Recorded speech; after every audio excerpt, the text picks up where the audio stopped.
Benjamin West was born October 10, 1738, died March 11, 1820, was a British-American artist who painted famous historical scenes such as the death of Nelson, the death of General Wolfe, the Treaty of Paris, and Benjamin Franklin drawing electricity from the sky. Entirely self-taught, West soon gained valuable patronage and toured Europe, eventually settling in London. He impressed King George III and was largely responsible for the launch of the Royal Academy, of which he became the second president. He was appointed historical painter to the court and surveyor of the king's pictures. West also painted religious subjects, as in his huge work The Preservation of St. Paul after a shipwreck at Malta, at the Chapel of St. Peter and St. Paul at the Old Royal Naval College in Greenwich, and Christ Healing the Sick, presented to the National Gallery. From 1746 to 1759, West worked in Pennsylvania, mostly painting portraits. While West was in Lancaster in 1756,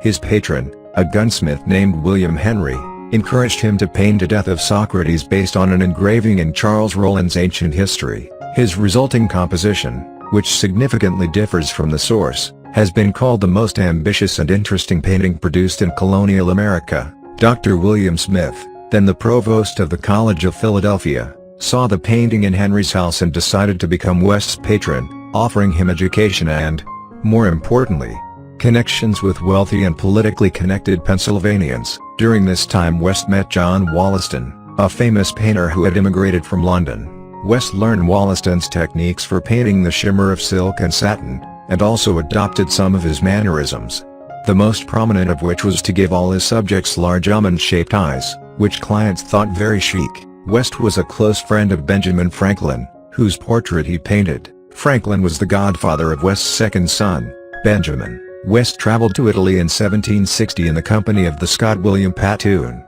a painter who later became an art collector. In common with many artists, architects, and lovers of the fine arts at that time, he conducted a grand tour. In August 1763, West arrived in England, on what he initially intended as a visit on his way back to America. In fact, he never returned to America. He stayed for a month at Bath with William Allen, who was also in the country, and visited his half-brother Thomas West at Reading at the urging of his father. In London he was introduced to Richard Wilson and his student Joshua Reynolds. He moved into a house in Bedford Street, Covent Garden. The first picture he painted in England, Angelica and Medora, along with a portrait of General Robert Monckton, and his Simon and Iphigenia, painted in Rome, were shown at the exhibition in Spring Gardens in 1764.